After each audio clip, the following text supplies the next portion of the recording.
বর্তমানে নার্সিং পেশাটা অন্যতম পেশা। নার্সিং এ কিন্তু অনেক ছেলেমেয়ে আগ্রহ প্রকাশ করছে। নার্সিং এ কিন্তু বিগত কয়েক বছর যাবত অসংখ্য ছেলেমেয়ে ভর্তি পরীক্ষায় অংশগ্রহণ করছে। এখান থেকে কিন্তু ক্যারিয়ার গড়াটা একদমই ইজি। সো আজকে আমরা জানবো ডিপ্লোমা নার্সিং ভর্তি পরীক্ষার যাবতীয় তথ্য, যে জিনিসগুলো তোমাদের মনের মধ্যে ঘুরপাক খায়, অন্তত ভর্তি পরীক্ষা দিতে আসার আগে আমাদের এই জিনিসগুলো জানা উচিত। সো আজকে এই বিষয়গুলো তোমাদের সাথে তুলে ধরবো, ঠিক আছে? দেখো, ডিপ্লোমা নার্সিং 2026 এবছর 26 সালে তুমি কি করবা? ভর্তি পরীক্ষায় অংশগ্রহণ করবা। দেখো, ভর্তি পরীক্ষা কারা ভর্তি পরীক্ষা দিতে পারে? প্রথম কথা হচ্ছে কারা ভর্তি পরীক্ষা দিতে পারে। সো দেখো, সেই ক্ষেত্রে দেখো, সায়েন্স, আর্টস, কমার্স উভয় ভর্তি পরীক্ষা দিতে পারবে, নিঃসন্দেহে কোনো সমস্যা নাই। ছেলে মেয়ে উভয় পরীক্ষা দিতে পারে। তার মানে কারা কারা পরীক্ষা দিতে পারবে এটা ক্লিয়ার। এরপর দেখো ভর্তি যোগ্যতা। এই ভর্তি যোগ্যতাটার কথা যদি চিন্তা করি, তোমাদের এখানে জিপিএ অনেক কম লাগে। এসএসসি তে তোমার যদি 2.50 থাকে, 2.50 প্লাস, এইচএসসি তে যদি 2.50 থাকে, টোটাল আবার যদি 6.00 হয়, তাহলে তুমি অ্যাপ্লাই করতে পারবা। এখন বলতে পারো যে ভাই 2.5 2.50 তো কত হয়? 6.00 হয় না, 5 হয়। হ্যাঁ, এটা হচ্ছে সর্বনিম্ন রিকমেন্ড, মানে এর চেয়ে কম হলে তুমি কিন্তু আবেদন করতে পারবা না। এর চেয়ে বেশি থেকে তোমার কিন্তু কি করতে হবে? 6 হতে হবে। এরপর দেখো আসন সংখ্যা। ডিপ্লোমা নার্সিং এ আসন সংখ্যা কত? 1700 প্লাস হচ্ছে আসন সংখ্যা রয়েছে, ঠিক আছে? 1700 প্লাস আসন সংখ্যা রয়েছে। মান বন্টনের কথা যদি চিন্তা করে দেখো, ডিপ্লোমা এবং মিডওয়াইফারের মান বন্টন হচ্ছে সেম। বাংলায় থাকে তোমাদের 20টা এমসিকিউ, ইংলিশে থাকে 20টা এমসিকিউ, জিকে থাকে 20, ম্যাথে থাকে 10। মানে এই ম্যাথটা হচ্ছে তোমার কোন ম্যাথ? ক্লাস 9-10 এর যে 6 থেকে 9-10 এর যে বেসিক ম্যাথ রয়েছে সেই ম্যাথটা থাকে। এবং সাধারণ বিজ্ঞান, এটা ক্লাস 9-10 এর যে দশম শ্রেণীর বিজ্ঞান রয়েছে, ওই বিজ্ঞান থেকে তোমাদের 30 মার্কের কোশ্চেন করা হবে। এই হচ্ছে তোমাদের 100 মার্কের ভর্তি পরীক্ষা। এখানে কিন্তু কোনো নেগেটিভ মার্ক নেই। 100টা এমসিকিউ তুমি কিন্তু 100টাই আনসার করে আসতে পারবা নিঃসন্দেহে। এবং এখানে মোটামুটি সরকারি নার্সিং কলেজে যদি চান্স পেতে সো এই জিনিসটা নিয়ে আলোচনা করবো। এরপর দেখো, কত বছর মেয়াদী কোর্স? এই ডিপ্লোমা নার্সিংটা হচ্ছে তোমার 3 বছর মেয়াদী কোর্স। তুমি কি করবা? এখানে 3 বছর মেয়াদী কোর্সটা কমপ্লিট করতে পারবা। এবং এখানে পাশাপাশি তুমি যখন সরকারি নার্সিং কলেজে পড়াশোনার সুযোগ পাবা, সেখানে তুমি কিন্তু ভালো একটা উপবৃত্তি পাবা মান্থলি।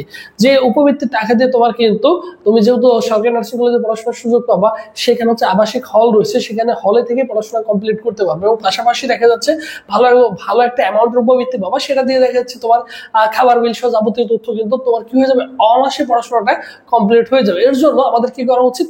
সরকারি নার্সিং কলেজে পড়াশোনা করা উচিত, ঠিক আছে? মোটামুটি দেখা যায় প্রায় 2500 টাকা মতো তুমি মান্থলি কিন্তু একটা কি পাবা? উপবৃত্তি পাবা। এরপর দেখো, কত মার্ক পেলে সরকারি কলেজে চান্স হবে?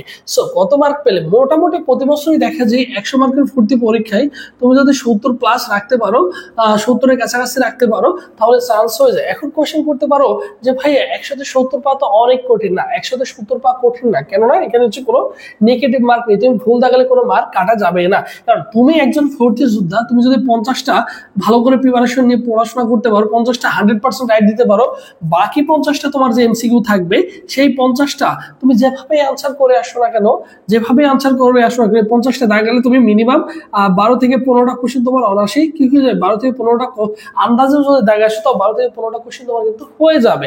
সো তোমাকে একটু কি করতে হবে? তোমাকে একটু সিরিয়াস, তুমি একটু ভালো করে বসে প্রিপারেশন নিবা, দেখবে ইনশাআল্লাহ তোমার কিন্তু কি হয়ে যাবে? সরকারি নার্সিং কলেজে চান্স হয়ে যাবে। এবং তোমরা যারা ঘরে বসে, বাসায় বসে সরকারি নার্সিং কলেজের প্রিপারেশন বা প্রস্তুতি নিতে চাচ্ছ, সো তোমাদের জন্য স্পেশাল আমাদের একটা অনলাইন বেসিক কোর্স রয়েছে। অলমোস্ট অসংখ্য স্টুডেন্ট প্রতিদিন ভর্তি হচ্ছে। যদি তুমি সুন্দর করে গুছিয়ে প্রিপারেশন নিতে চাও, তাহলে নিতে পারবা। এই কোর্সটা চলমান থাকবে তোমাদের ভর্তি পরীক্ষার আগ পর্যন্ত। 26 সালে যতদিন না ভর্তি পরীক্ষা হচ্ছে, ততদিন পর্যন্ত চলমান থাকবে। আমাদের ক্লাসগুলো শেষে আমাদের ক্লাসগুলো কি থাকবে? রেকর্ডেড থাকবে। তাহলে দেখো, আমাদের লাইভ ক্লাস হবে 120 প্লাস। এই ক্লাসগুলো হবে একটা একটা করে, এবং ক্লাস সর্বশেষ কিন্তু রেকর্ড থেকে যাবে। কেউ যদি পরেও ভর্তি হয়, সেই ক্লাসগুলো করে নেওয়ার সুযোগ থাকছে। এরপর দেখো, 150 প্লাস এক্সাম দিতে পারবা। 150 প্লাস এক্সাম দিতে পারবা, ঠিক আছে? সব বিষয় সাজেশন পিডিএফ পাবা। হ্যাঁ, সব বিষয় সাজেশন পিডিএফ পাবা। বিশেষ করে বিজ্ঞানের জন্য, জিকের জন্য, ম্যাথের জন্য ম্যাথের ক্লাস আমি নিয়ে থাকি, আর বাকি ক্লাসগুলো তোমাদের অন্যান্য শিক্ষকগুলো ক্লাস নেবে। তাহলে তোমার কিন্তু 100% প্রিপারেশন হয়ে যাচ্ছে। এটা কোর্স ফি দেখো অনলি 1500 টাকা। এই 1500 টাকা দিয়ে তুমি কিন্তু ফুল কোর্সটা কমপ্লিট করতে পারছো। ঘরে বসে কিন্তু কমপ্লিট করতে পারবা।